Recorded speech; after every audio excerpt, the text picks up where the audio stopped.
한토막 방식으로 진행하겠습니다. 우선 발제문을 간략하게 말씀을 드리도록 하겠습니다. 산부인과 수총과 응급등 필수 인력 의료난과 지방 의료 공백이 배경입니다. 이 정책은 학비 전액 국비, 10년 공공의료 의무 복무, 불이행 시 환수 자격 제한을 정책으로 하고 있습니다. 찬성 측은 배치의 확실성으로 격차 완화를, 반대 측에서는 초환경 미개선 상태에 강제 배치 부작용, 비용 대비 효율을 지적합니다. 따라서 오늘은 이 공공의대 설립이 지속 가능한 해법인지, 같은 목표를 수가, 당직 개선, 거점병원 강화, 전공의 트랩 등으로 더 효율적으로 달성할 수 있을지 따져보도록 하겠습니다. 오늘 토론자들을 소개하겠습니다. 찬성 측에는 한토막 토론자, 반대 측에는 만장일치 토론자 분들께서 함께해 주셨습니다. 소개는 이쯤으로 하고 본격적으로 토론을 시작하도록 하겠습니다. 오늘은 25년 10월 10일 한토막 만장일치 한토막 교류전 2부 한토막 반칙으로 진행하도록 하겠습니다. 찬성 측 1번 토론자 입론 시작해 주시길 바랍니다. 자리에서 일어나서만 말씀해 주시면 되겠습니다.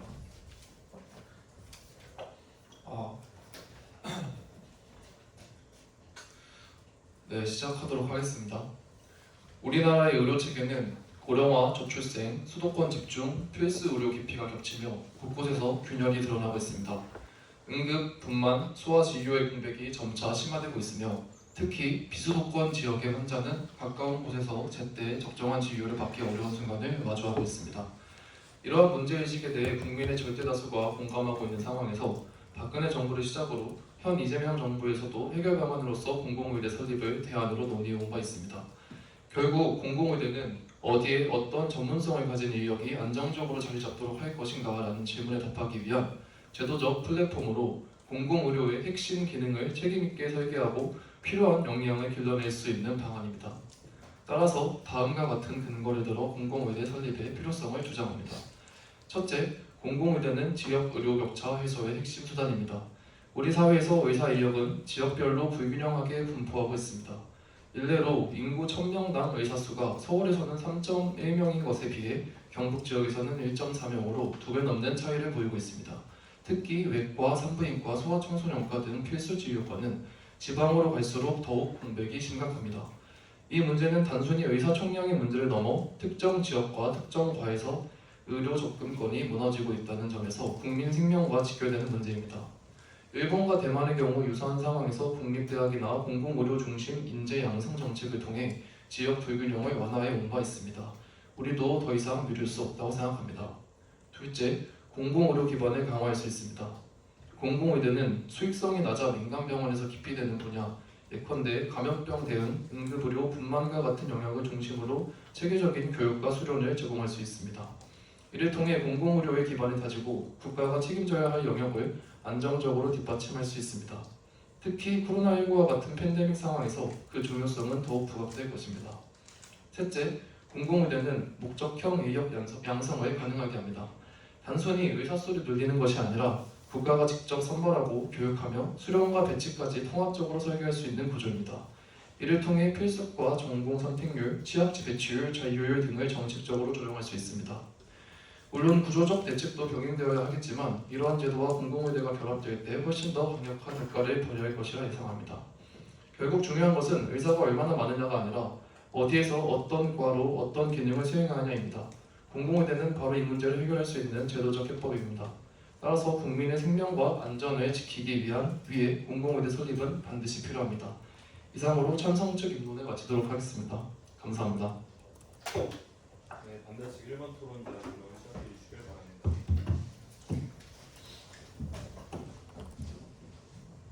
네, 반대측 입론 시작하겠습니다. 공공의대는 의무 복무기간 10년을 조건으로 등록금 등 교육비 전액을 지원하여 의료 인력을 양성한다 보장되어 있지만 사실상 명분도 실익도 없는 정책입니다. 저희 반대측은 다음의 3가지 이유를 근거로 공공의대 설립에 반대합니다. 첫째, 지역 정착률을 담보할 수 없습니다. 공공의대 졸업생에게 일정 기간 지역 근무를 의무화한다고 해도 그것은 단지 기간제 인력 파견에 불과합니다. 국방부 자료에 따르면 2025년 기준 의무 복무 기간을 마친 42명의 군의관 중 32명, 4명 중 3명이 복무 기간을 마치자마자 전역했습니다. 대만의 경우도 2018년 기준 공공의대 졸업생 84%가 의무 복무를 마친 뒤 의료 취약지를 떠나 도시로 이동했습니다. 이처럼 현재 실시하고 있는 군의관 제도와 대만 사례에서 확인된 것처럼 복무 기간이 끝나면 대부분이 해당 지역을 떠납니다. 즉 의무 복무 기간은 지역 의료 불균형을 근본적으로 해결하지 못합니다. 둘째, 막대한 세금 지출 대비 효율성이 없습니다. 국회 예산정책처가 의대를 설치하고 부속병원을 설립하는 데 드는 비용을 추계한 결과 8년간 최소 768억 원, 최대 3,666억 원이 필요한 것으로 나타났습니다. 이는 설치하는 드는 비용이며 유지, 보수까지 합한다면 공공의대는 매년 막대한 세금이 나갈 것이 자명합니다. 이와 반대로 호주의 경우 농촌 지역 일반이 유치 인센티브 제도를 통해 2018년 신규 일반이 진입이 증가하고 경험 많은 일반이 이동에 큰 영향이 없었으며 중국에서는 경제적 인센티브와 직위, 승진 등의 비금전적 인센티브를 병행해 부여한 결과 의사의 차별 지속 의향이 높아진 연구 결과가 있었습니다. 결국 비용 대비 정책 효과성을 높이는 방법은 공공의대라는 새로운 시설 설립이 아니라 기존 의사들이 지방으로 갈 요인을 만들어주고 그것을 유지하여 정착하도록 돕는 것입니다. 셋째, 공공의료의 분리가 아닌 의료 공공성 강화가 필요합니다. 네, 공공의대, 공공의료 개념을 만들어내면서 의료 인력을 분리하여 양성하는 것은 민간의료와 공공의료를 명백하게 구분짓는 결과를 초래할 것입니다. 2022년 고려대학교 생리학 연구팀이 발표한 공공의대가 필요한지에 대한 논문에 의하면 공공의대 설립으로 인하여 공공의료를 오로지 공공의대 졸업생만이 행하는 업무로 구분지어 생각할 가능성이 크며 선행되어야 할 것은 기존 의과대학에서 의료 공공성에 대한 교육을 우선 시행하여 현재 의과대학 교육에서 다루지 않는 공공의료에 대한 관심을 의대생들이 가지도록 하는 것임을 밝힌 바 있습니다. 네, 의료진의 지역 정착률을 담보하지 못하며 실효성이 없는 공공의대 설립은 국세 낭비뿐만 아니라 의료를 이분법적으로 구분하는 위험한 정책입니다. 이상으로 공공의대 설립 반대 입론을 마치겠습니다. 경청해 주셔서 감사합니다. 네, 부정 측 이번 토론자 교차조사 실시해 주시길 바랍니다. 착석하여서 진행해 주시면 되겠습니다. 네, 교차조사 시작하도록 하겠습니다. 지방 의료 서비스는 현재 죄송합니다. 네.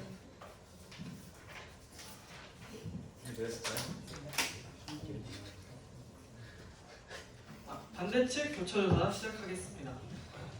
찬성 측은 첫 번째 응보로 공공의대 설립이 의료 취약 지역의 의료 문제를 해결하기 위함이라고 해주셨습니다. 맞습니까? 네, 맞습니다. 그렇다면 찬성 측이 생각하시는 의료 취약 지역은 어디입니까? 뭐 의사 수가 절대적으로 부족한 지역이거나 혹은 필수과 진료가 제대로 이루어지지 않는 지역이겠죠. 네, 그렇다면 찬성 측은 그 모든 공간에 공공의대 설립하려고 주장하시는 겁니까? 아니요, 광역 공공의대 설립 같은 느낌으로 뭐 모든 지역에 설립하자는 얘기는 당연히 아니겠죠. 네, 알겠습니다. 하지만 의료정책연구소의 2020년 의료 취약 지역 개념 및 지원 정책 분석에 따르면 약 90여 개의 응급의료 취약 지역이 있습니다. 이 지역 문제는 어떻게 해결할 것인지 추후 자유토론 시간 때 말씀해 주시기 바랍니다.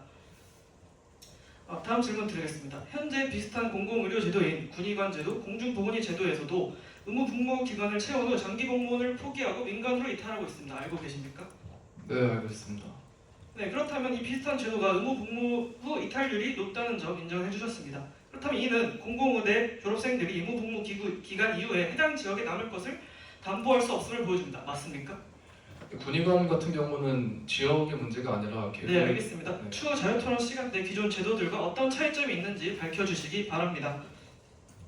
공공의료 다음 질문 드리겠습니다. 공공의료 예산은 지역 의료 인력의 수당과 처우 개선에 직접적으로 투자할 수 있는 돈입니다. 맞습니까? 네, 혹시 다시 한번. 공공의료 예산은 지역 의료 인력의 수당과 처우 개선에 직접적으로 투자할 수 있는 돈입니다. 맞습니까? 네, 뭐 그렇겠죠. 그렇다면 당장 현장 의사들에게 직접적인 경제적 인센티브를 보장하여 지역 이탈을 막는 즉각적인 효과 대신 10년 뒤에야 인력이 배출되는 공공의대 예산 투입이 타당한 이유를 추후 자유토론 시간 때 설명해 주시기 바랍니다. 다음 질문 드리겠습니다. 찬성 측 교수님께서는 코로나 같은 팬데믹 상황을 사례로 들어줬습니다. 맞습니까? 네, 그렇습니다. 하지만 당시 실제로 민간 병원, 민간 의료진도 정부 지침에 따라 적극적으로 동원되어 공공의료 역할을 수행했다는 점 인정하십니까? 그렇지만 그 비율이 공공기관에 네, 비해 예, 아니오만 답해 주시기 바랍니다. 인정 안 합니다. 네, 그럼 추가 자유투의 시간 때 이유를 말씀해 주시기 바랍니다. 현재 의료법이나 감염법 예방 등 국가 위기 시 의료 인력 동원에 관한 법률이 이미 존재합니다. 맞습니까?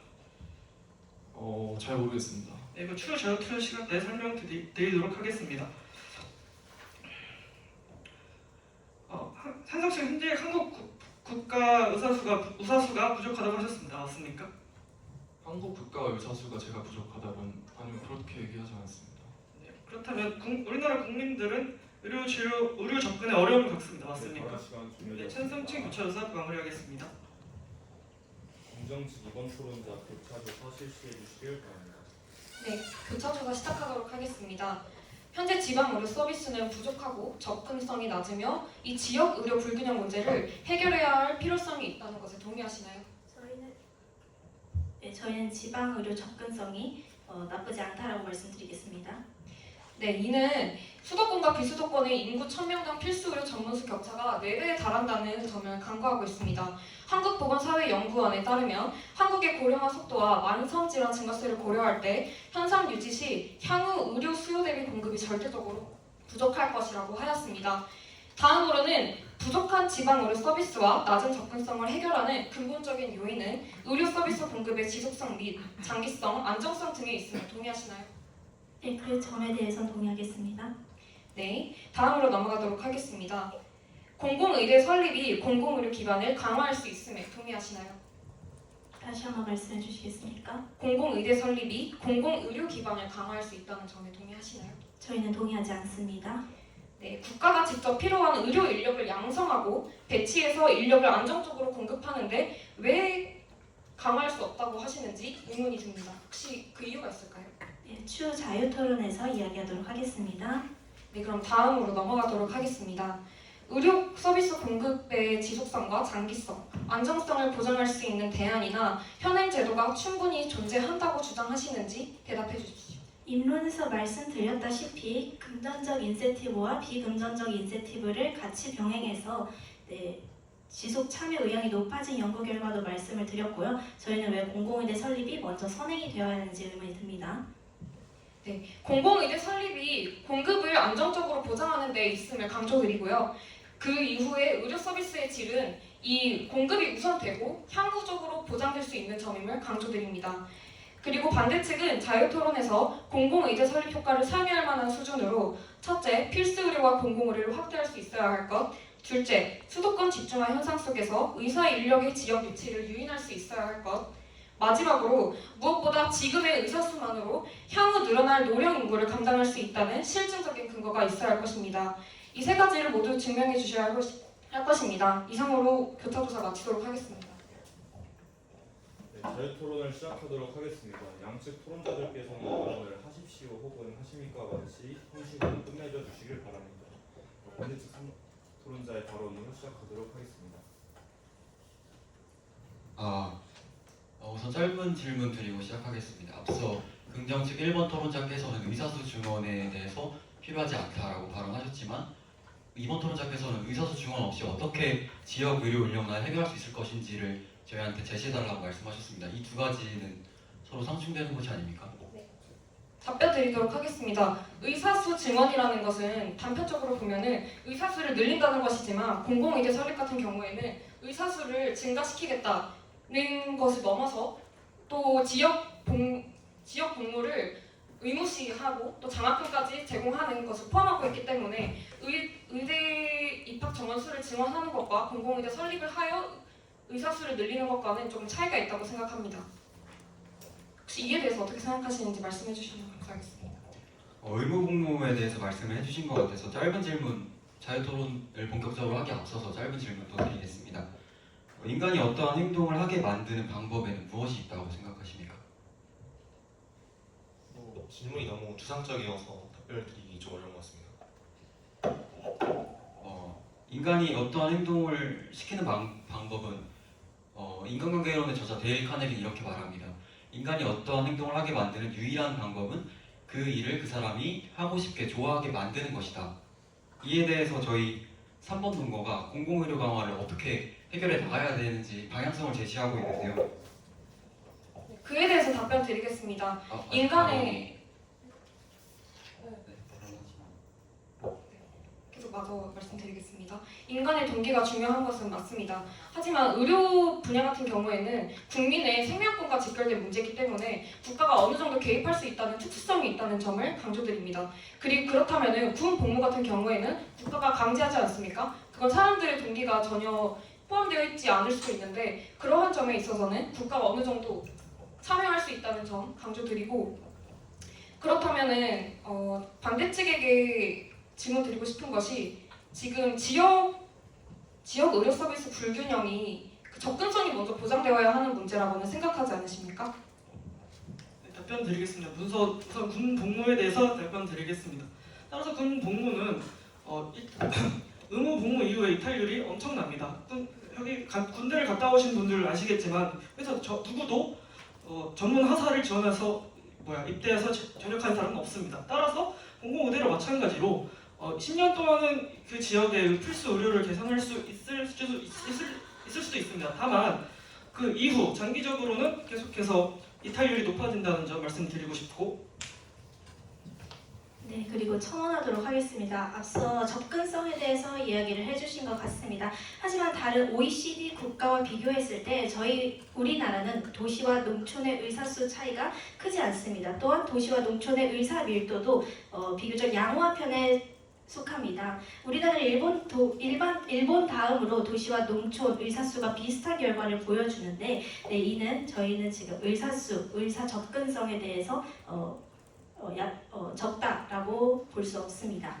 네, 질문 드리겠습니다. 아까 1번 토론자 분께서는 지역의 의료 접근성이 나쁘지 않다고 말씀을 드리셨는데 현재는 일반적인 의사 말고도 공중보건이 지금 저희가 말하는 공공의대 복무기간보다 훨씬 적은 복무기간을 수행하는 공중보건의조차 부족해서 지방에서는 의료 붕괴 상황을 호소하고 있습니다. 당장 지난 주말에도 합천군에서 공중보건의가 없어가지고 의료 붕괴를 걱정하는 기사를 냈는데요. 이런 점을 미뤄보았을 때 지역 의료 접근성이 모든 지역에서의 의료 지역 접근성이 괜찮은 수준이라는 것은 잘못된 근거 아닙니까? 첨언하도록 하겠습니다. 한국은 지금 세계에서 가장 빠른 속도로 고령화 사회에 진입하고 있는 국가이고요. 또한 지금 현재 한국은 세계 1위로 수도권에 모든 것이 집중화되어 있는 나라입니다. 이러한 점을 고려하면 수도권이 지방에 비해서 급진적이고 또 그 격차가 크게 의료 서비스 질이 차이가 날 수 있기 때문에 저희는 지방에서 수도권에 비해서 그 의료 서비스 질이 매우 낮고 접근성이 낮은 것은 자명한 사실이라고 생각합니다. 이에 대해서 어떻게 생각하시나요? 접근성 문제에 대해서는 앞서 반박을 해드렸고요. 방금 공중보건 장학 제도를 말씀해 주신 것 같은데요. 네, 이 경우 방금 6명까지 줄였습니다. 2021년. 네, 이 제도에서도 지금 악용되는 사례가 자발적으로 포기 의사를 밝히고 지역 근무를 안 하고 있습니다. 주저하고 있는 것인데 계속해서 의사 수는 증원이 돼야 된다. 지역 복무 시 지역 복무 의무를 하고 장학금을 부여했을 때 인원이 증가한다라고 하셨는데 이미 기존에 짧은 복무 기간을 하는 제도에서도 지금 이탈 사례가 발생을 하고 있는데 그러면 지역 정착률을 어떻게 끌어올릴 수 있는지 대안 부탁드리겠습니다. 제가 궁금한 점은 아까부터 계속 이러한 의사를 강제적으로 지역에 복무시키는 제도가 이탈률을 높이기 때문에 적절하지 않다 말씀하시는데 오히려 이탈률이 높아지기 때문에 강제적으로 그 지역에 의사를 배치되는 거 아닙니까? 만약에 이탈률이 높음에도 불구하고 아무런 정책을 실시하지 않는다면은 그 지역에는 어떤 의사도 가지 않는 건 아닙니까? 저희가 말씀드리고 싶은 것은 공공의대가 아닌 또 다른 해결책이 있다는 말씀을 드리고 싶습니다. 차선주께서는 의료 취약 지역의 문제를 강조하시고 계십니다. 이는 시급한 문제라는 것인데요. 공공의대 정책을 도입해서 실제로 그 지역에 의사가 배치되는 데에는 굉장히 오랜 시간이 들어갑니다. 정부의 발표에 따르면 2031년 공공의대가 설립될 것이고 그 뒤에 의대 교육 4년, 그 다음에 전문의 수련 과정 4, 5년을 거치게 된다면 최소 2040년에 그 지역에 의사가 배치될 것이고 10년 이후에 의사가 떠날지 안 떠날지에 대해서는 또 미지수이기 때문에 이 정책이 효과적인지에 대해서는 우리가 굉장히 최소 20년이라는 시간을 두고 지켜봐야 하는데 지금 당장의 의료 취약 지역의 문제를 해결해야 한다면 기존 시설의 개선, 처우 개선, 인센티브 지급과 같은 우선해야 하는 해결책이 있다는 것에 대해 동의하십니까? 동의하지 않습니다. 아까부터 인센티브 제도를 대안으로 제시해 주셨는데 현재는 지방 병원에서 4에서 5억이라는 수도권에 비해서 1.5배에서 2배 이상의 돈을 지급함에도 임금을 지불함에도 불구하고 의사가 부족한 실정입니다. 현재 문제는 지방으로 의사들이 가지 않는 가장 큰 이유는 인센티브 제도, 임금의 부족이 아니라 적은 의사 수로 인해서 워라벨의 부족 그리고 그로 인한 혼자서 많은 지역을 커버하면서 느끼는 책임감의 문제입니다. 그렇기 때문에 방금 제시하신 인센티브 제도는 적절한 대안이 될 수 없다고 생각합니다. 네, 첨언하도록 하겠습니다. 지금 일본에서 실시하고 있는 자치의대 같은 경우에는 2024년 2월 기준으로 비수도권 지역에서 근무하는 의료진의 71%가 이 자치의대생들입니다. 이런 것을 보면은 10년이라는 의무 복무 기간을 거쳤을 때 학생들이 거기에서 정착하고 지역에서 안정적으로 계속해서 의료 서비스를 공급하는 그 장기성만큼은 보장할 수 있을 것이고 그에 따라서 질적 향상도 이룰 수 있을 것이라고 생각합니다. 그럼에도 불구하고 이탈률이 높을 것이라고 단정짓는 이유가 무엇인지 궁금합니다.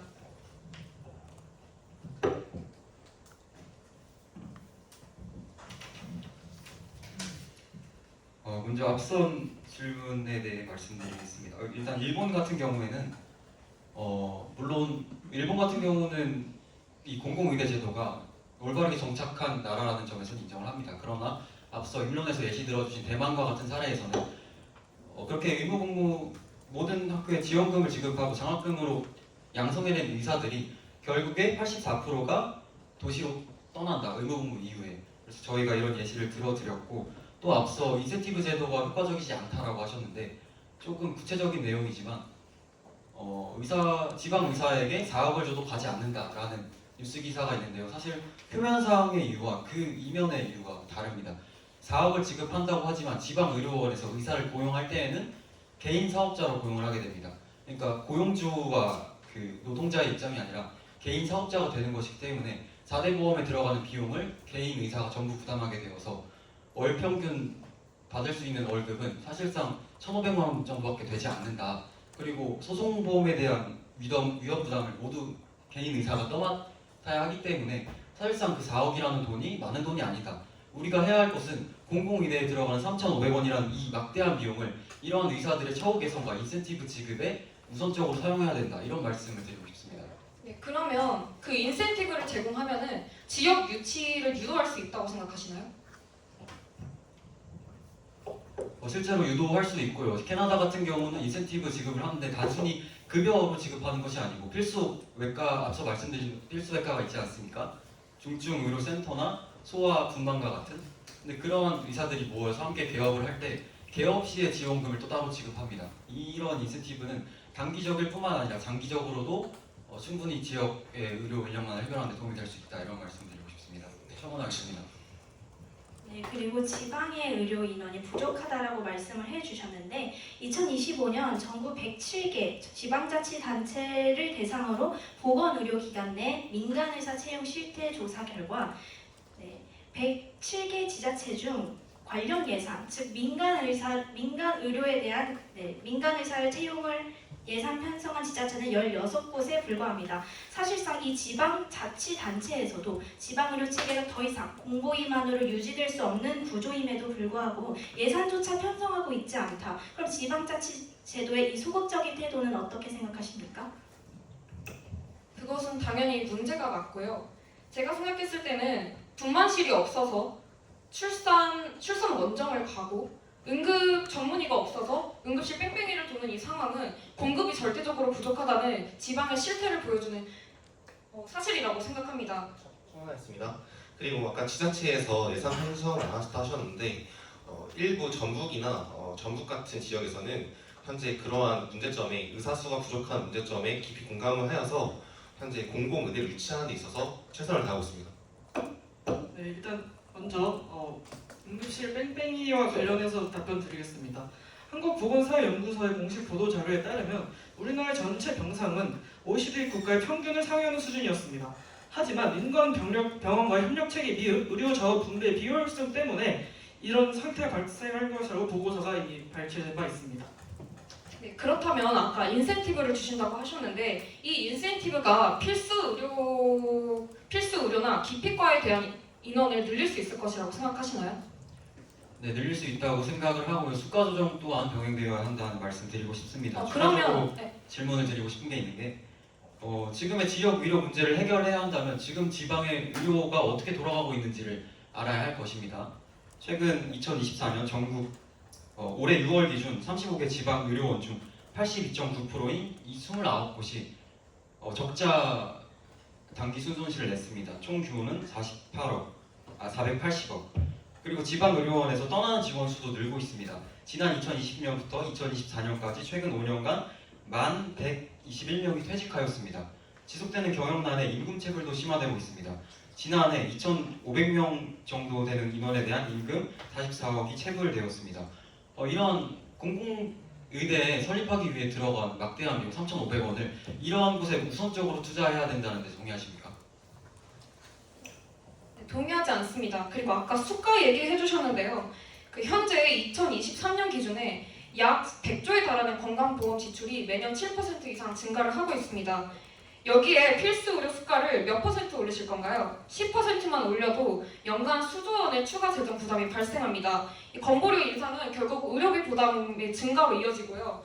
이것은 너무 지속 불가능하고 일시적이고 또 지역 유치기 유인이 될 수도 없고 필요 의료층 종사자가 증가하지도 않는다고 생각합니다. 왜냐하면 필수 의료 분야의 수가를 올리더라도 비급여 진료의 마진율은 70% 이상인데 이를 따라잡을 수 없고 결코 인센티브를 주거나 수가를 올린다고 해서 그것이 필수 의료 종사자가 증가하는 유일한 방법은 아니라고 생각합니다.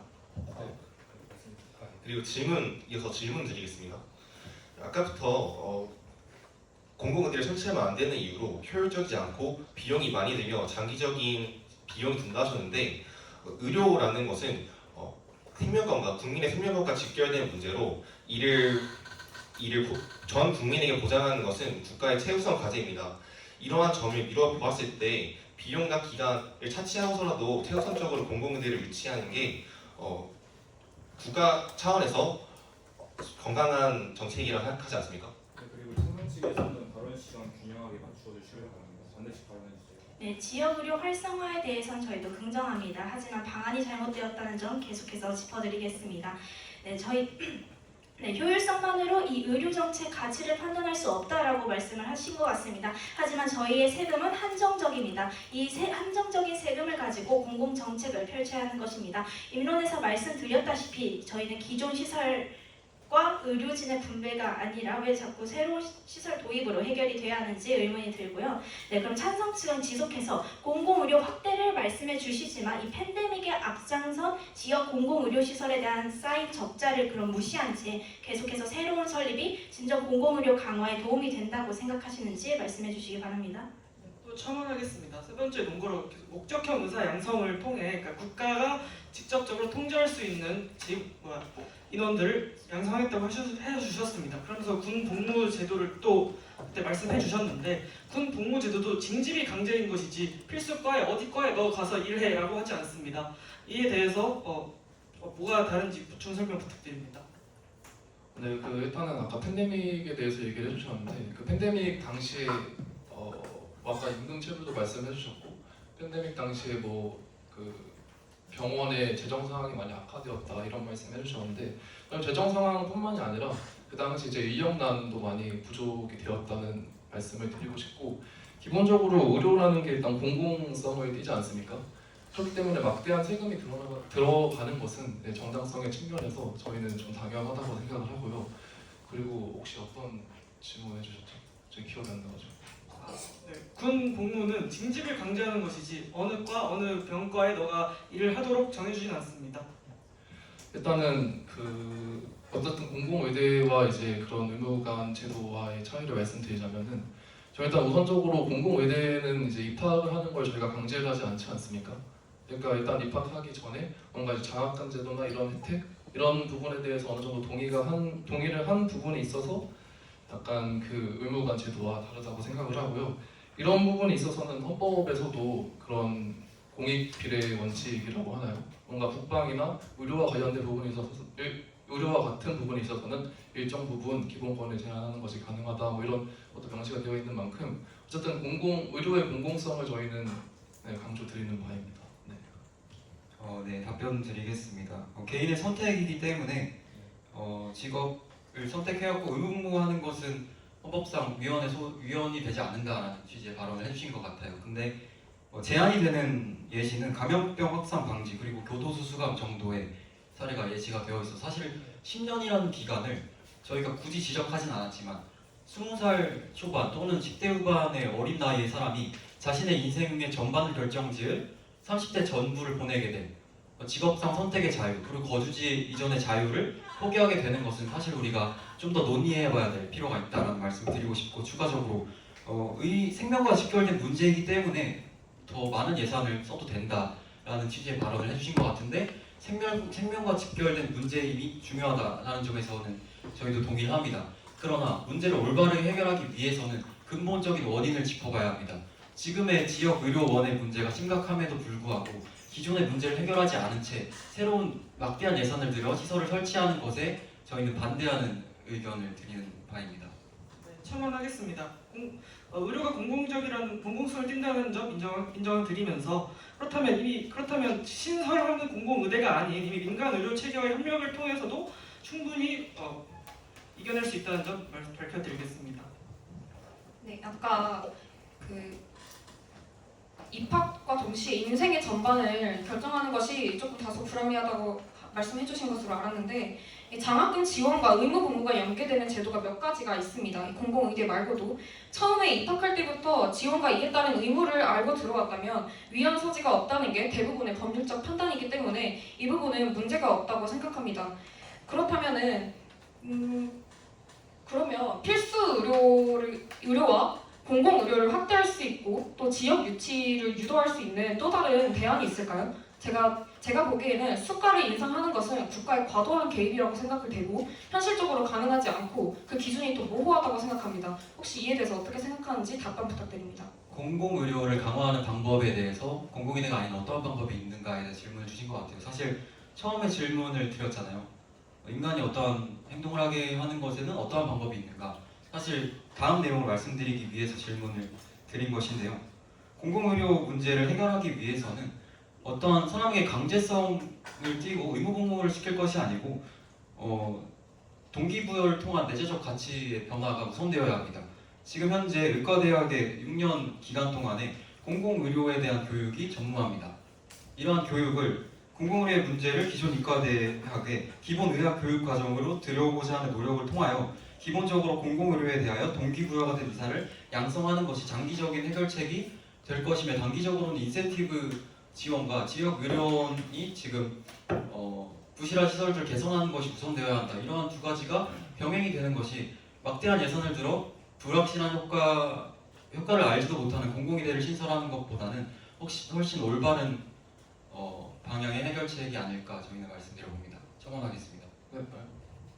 네, 그리고 앞서 저희가 질문 드렸다시피 기존에 있는 국립대를 활용하면 되는 문제이지 왜 굳이 공공의대 설립을 광역 단위로 또다시 해야 하는지 계속해서 질문 드리고 있는데 답변을 못 받아서 답변을 부탁드리겠습니다. 네, 아까 첫 번째 분이 일단 해주신 말씀에 대해서 답변을 드리자면 저희도 일단 당장 필요한 그 부분에 대해서는 인정합니다. 그래서 저희가 공공의대를 설립하자고 하는 게 지금 당장 성과가 나올 것이라고 얘기를 하는 게 아니라 장기적으로 뭔가 이제 지역 공공기관이나 지방정부, 중앙정부와의 협력체를 구축을 해서 뭔가 장기적인 의료 공백을 메우기 위한 선순환을 만들어내기 위한 이제 그런 장기적인 투자의 관점에서 말씀을 드리고 있는 거고요. 당연히 단기적으로 효과를 볼 만한 정책이 있다면 당연히 병행되어야 한다고 생각을 합니다.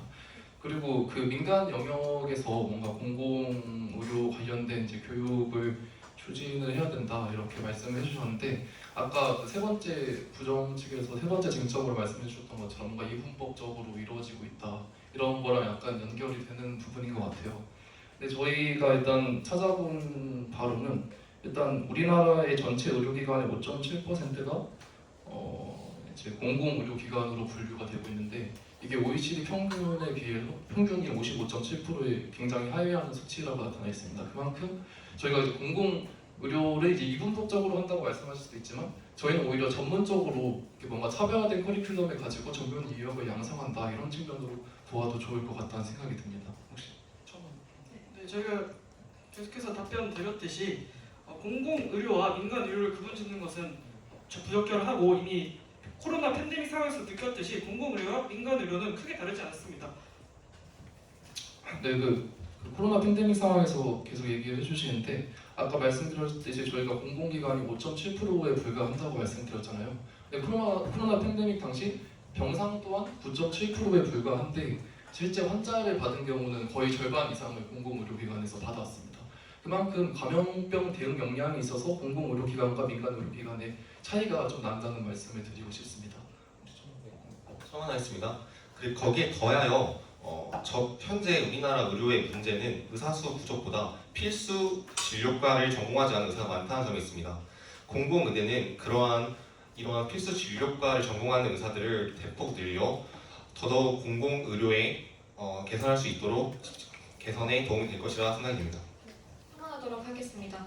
공공의료와 민간의료를 이분법적으로 바라본다. 이것은 말장난에 불과하다고 생각하고요. 필수 의료가 부족한 것은 지금 지방의 그 의료 서비스가 부족한 것은 명확한 사실입니다. 그리고 국립대가 의료진의 지역 강제 의무 복무를 명시하고 있나요? 저는 그 공공의대만이 먼저 아까 말씀드렸던 필수 의료와 공공의료 확대, 수도권 집중화 현상 속에서 의사 인력의 지역 유치 유인, 그리고 지금의 의사 수보다 조금 더 늘어나서 노령 인구를 감당할 수 있는 지역 복무하는 의사 인원 수를 확보하는 것이 대안으로 나와야 한다고 생각하는데 그러한 대안이 아직 나오지 않은 것 같습니다. 이에 대해 답변해 주시겠습니까? 양측을 이제 발언 시간 확인하면서 발언해 주시길 바랍니다. 네, 발언 시간 짧아 모든 답변을 드리긴 어렵겠지만 앞서 공공의료기관이 차지하는 비율이 5.7%에 불과하다. 그렇기 때문에 말씀드리는 것은 정부도 이미 보건 계획을 설계할 때 우리나라는 이미 민간 의료가 발전이 많이 되어 있기 때문에 민간 의료와 공공 의료를 분리할 것이 아니라 민간 의료 자체를 공공 의료의 영역에 포함시켜야 한다. 이것이 장기적인 정부의 보건 계획이라는 점을 말씀드리며 마치겠습니다. 네, 반대측 발언 시간 종료되었습니다. 찬성 측 남은 50초 발언해 주세요.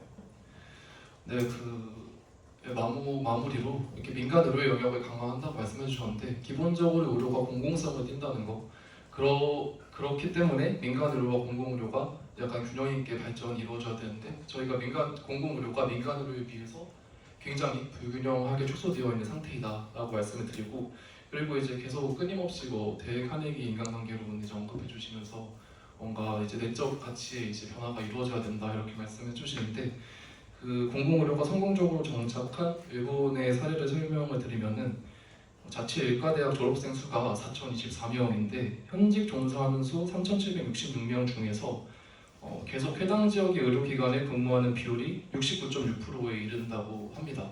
이게 거기서 이제 강제성을 부여해서뿐만이 아니라 그 9년간의 그 지역 공공기관에서 수련한 반대측 3번 토론자 남은 발언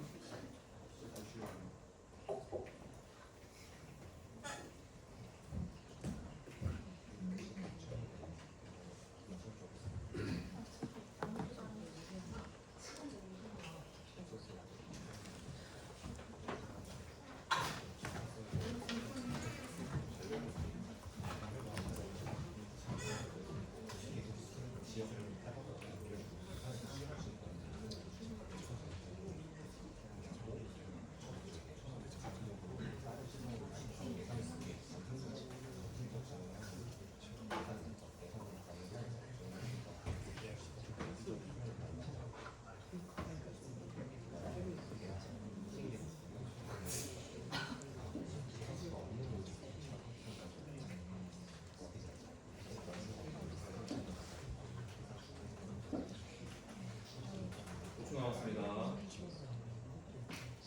수의 시간 종료되었습니다. 3번 토론자 일어나서 발언해 주시면 되겠습니다. 네, 마무리 발언에 앞서 미진했던 반박 먼저 드리겠습니다. 공공의료를 강화해야 한다는 취지에 대해서는 찬성 측과 저희 측 모두 동의하는 것 같습니다. 다만 그 방법에 있어서 차이가 있었는데요.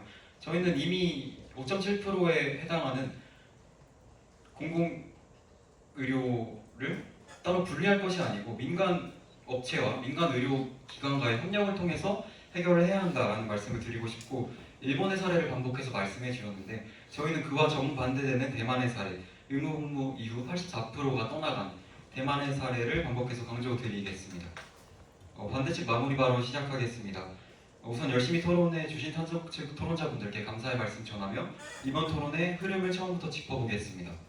본 토론의 논제에 대해서 찬성 측께서는 첫째, 지역 의료 격차의 해소를 할 수 있는 핵심적인 해결책이다. 둘째, 공공의료기관의 강화가 필요하다. 셋째, 목적형 인력 양성을 통해서 공공의료를 강화할 수 있다라고 발언해 주셨고, 저희 반대 측에서는 첫째, 지역 정착률을 담보할 수 없다. 둘째, 막대한 비용 대비 효율성이 없다. 셋째, 공공의료의 분리가 아닌 의료 공공성 강화가 필요하다를 이유로 반대하였습니다.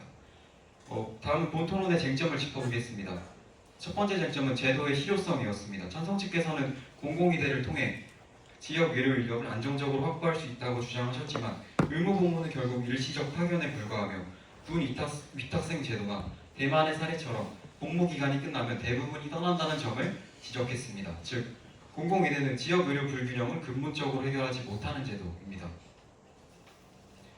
마지막으로 지방에 사람이 살지 않는다고 해서 집을 더 지을 것이 아니라 왜 그곳에 사람이 살지 않는지 그 이유를 살펴보고 그곳에 사람이 살아야 할 요인을 만들어주는 것이 근본적인 해결책이 될 것이라는 점 말씀드리며 이상으로 마무리 발언 마치겠습니다.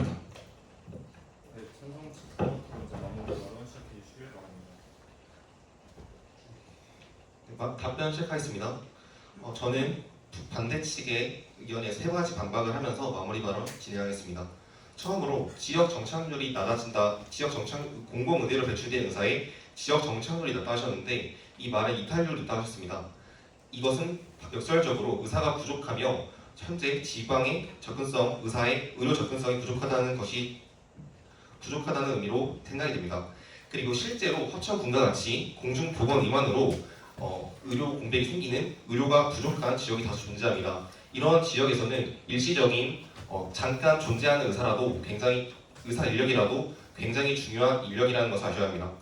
두 번째로 공공의대에는 효용이 부족하다 하셨는데 공공의대는 지속적으로 새로운 지역에 종사하는 의사를 배출하기 때문에 한 의사가 떠나더라도 지속적으로 의사 수혈이 가능한 장기적 대책입니다. 또한 비용적인 면에서는 다른 의대 시설을 이용하거나 외부 교수를 초빙하는 등의 단기적인 대책을 세우고 장기적으로 공공의대의 인프라를 시스템을 구축한다면 장기적으로 훌륭한 시스템이 될 수 있습니다. 마지막으로 인센티브와 같은 대안을 말씀하셨는데 이는 이미 시행되고 있고 효용이 부족한 것으로 밝혀졌습니다. 의사 수가 부족한 곳에 인프라 개선을 한다고 하더라도 현재 상황에서는 의사들이 그 지역으로 이동하지 않습니다. 지역의 인프라 개선을 위해서는 먼저 그 지역의 의사 수가 충분해지는 것이 시급합니다. 우리나라는 코로나19 의사 파업 사태를 통해 2020년대 이후 심각한 의료 공백을 경험했습니다. 그리고 이에 따른 위기 상황에 대처할 공공의료의 필요성을 절감했습니다.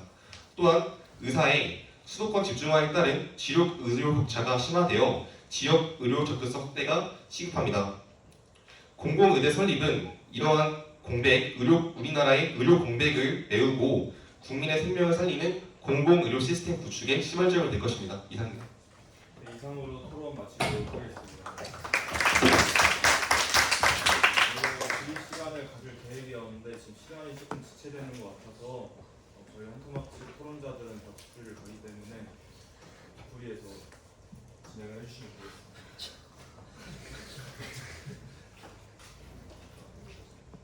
그리고 저희 한토막 측에서도 MVP 투표 올렸는데 인원수 맞게 투표해 주시기를 바라겠습니다. 저희도 교류전 톡방에 MVP 투표 올라와 있는데요. 1부, 2부 따로 올라와 있으니까 투표해 주시면 감사하겠습니다.